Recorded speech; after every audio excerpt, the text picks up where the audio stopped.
He knew he had hidden depths. There was nothing in them that he'd like to see float to the surface. They contain things that should be left to lie.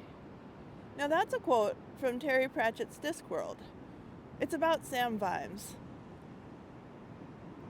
I'm Marley with Pacific Widow Solutions, and I help people who've been widowed solve problems so they can focus on grieving and healing. Now I love Discworld because, well, for a lot of reasons, but one of the things is that Pratchett used sort of light humor to poke a bit of fun at the human condition. And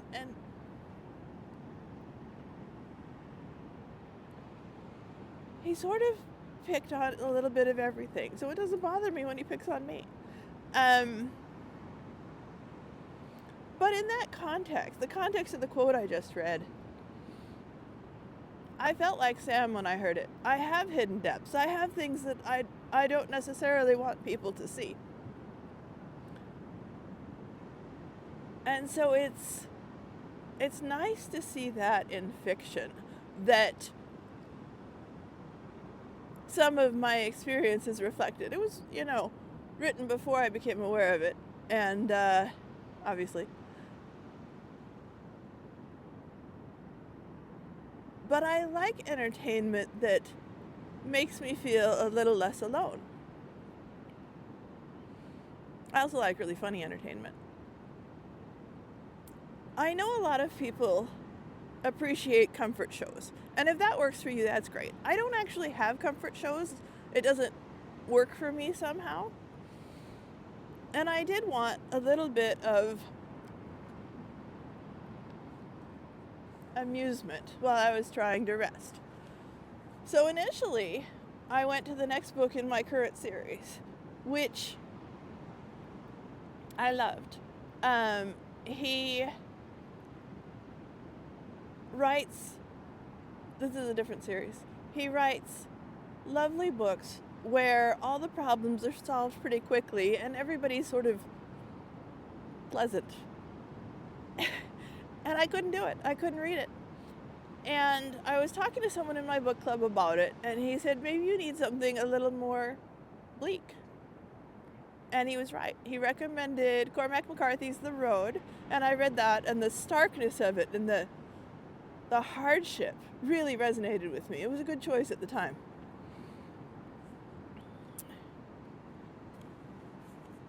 I'm going to switch to music now. One of the things that's always appealed to me about music, and I don't know that I always thought about it in this kind of words, but for years and years I felt like the full range of human emotion is already contained in the music that's been released to this day.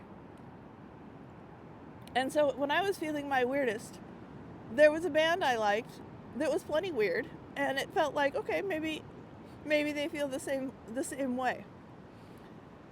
But when I went to that music, it didn't feel right after John died.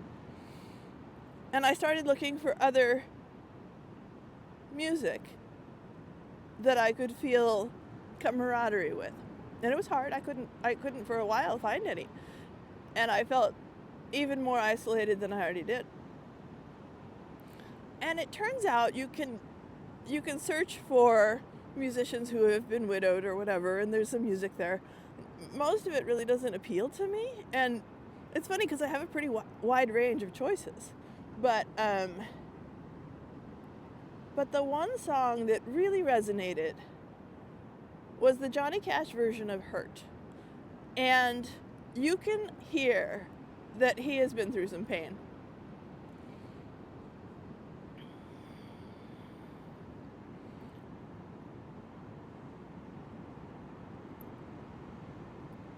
And I ended up putting together playlists. I actually subscribe to a music service that's more expensive than I would like, but it allows me to choose the exact song that I want to hear at that time, and I use it all the time. I choose specific songs because it's what I'm in the mood for. And so I have playlists for, fun or whatever. But what I set up in the early days of being widowed was a playlist for, okay, I'm working on something, I'm rising, I'm doing something that's going to make this situation better. And I need some inspiration for that. And that's a very long playlist at this point. I put it together when I was painting the bedroom. I had to paint over the paint that he had done because I wanted a different color. And at first it was a little hard to do because he had put so much effort into it. But I wanted to do it, and so I made myself a playlist for doing that. I also have a shorter playlist for fierce. When I need to feel fierce. And it's just, I'm driving somewhere that's going to be awkward, like the first day at a new job. Well, I put that on. It's only like 20 minutes long. And it makes me feel like I can accomplish things. Like I can face stuff. And so you might find that there is music out there that helps you feel less isolated. Now, I'm going to talk about another book because there are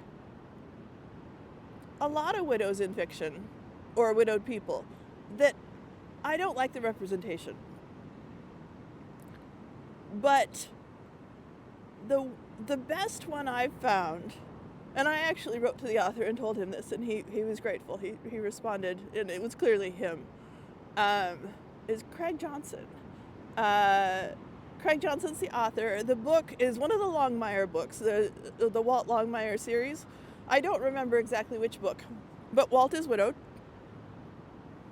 and he had to practice saying thank you. And so did I.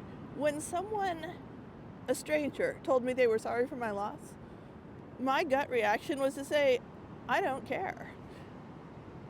What does it matter what you think? You don't care about me, you're a stranger. But instead of that, I taught myself to say thank you because they're doing the best they can. And maybe they do care, at least a little bit, about, general humanity. And I'm a part of that. But later on in the series, Walt goes through something pretty terrible.